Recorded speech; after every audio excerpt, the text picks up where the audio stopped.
there's some container systems that may not be doing a great job of containing.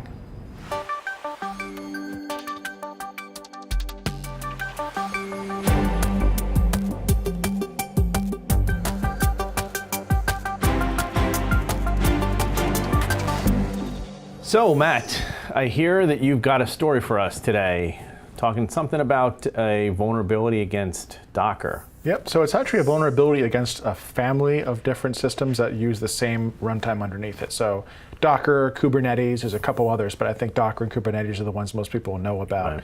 Right. And the vulnerability is really in something called RunC, which is the underlying technology for containerization that's used by both of those.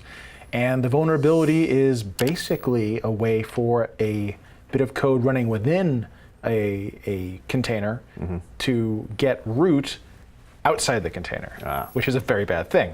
Whenever we hear about vulnerabilities in cloud technologies, the biggest fear, I think, always is can something escape the environment that it was intended to stay in?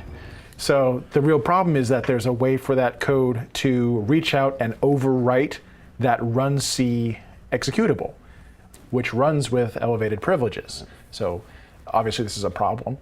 This has been patched. Microsoft, Amazon, Google, Docker have all released patches. So if you are using Docker, this is the time to patch.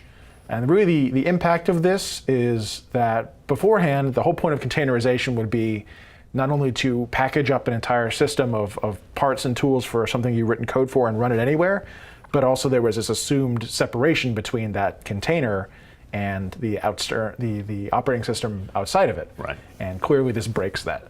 And so with this one, that fear of that vulnerability allowing the escape out into in essence the host OS is pretty scary. Now I don't think anyone's really seen these attacks in the wild yet.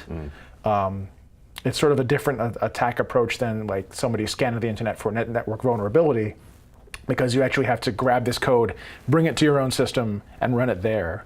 So we'll keep an eye out, but in the short term, I think their best approach now is to patch. Okay, so the patch is available, but nothing in the wild has been seen so far. Not that we've heard of. That's always a good thing, right? Yeah. I guess, but I think we were talking before, how easy would it be to even know if this was actually right, that your machine had been So in order to determine that your own machine has been compromised, you can take a look at that RunC binary, which actually gets completely overwritten. It is possible to detect the abuse of this vulnerability because the RunC binary gets overwritten on the host. So if anything changes on your system with RunC that you're not expecting, you will know immediately. So is that the best way that you've got to sort of tell? I mean, the best way to do this, I think, would be for people who host repositories of Docker images and Kubernetes, et cetera. I'm using Docker as a shorthand here, right, but anyone who hosts these sorts of containers is probably in the best position to review all of them because they've got them all uploaded to the site for other people to download. And that's probably where you're going to get a compromised one unless someone is targeting you directly. So if you are someone who hosts these sorts of images, maybe you could do a little research project and figure out which ones are malicious and which ones are not.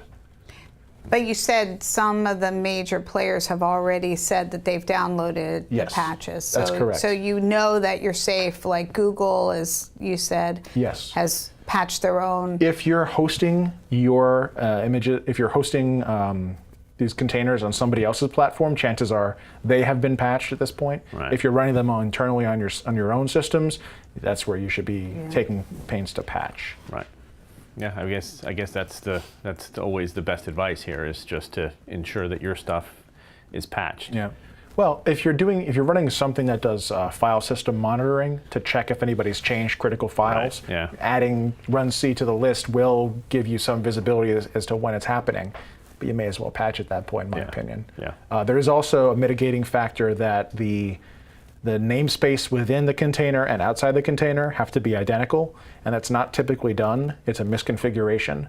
So it's also possible to reconfigure things to make yourself less vulnerable. In the meantime, if you can't patch, there is a way to mitigate. Okay.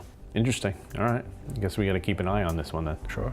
So, the best thing to do, and we say this all the time, is patch, patch, patch, patch.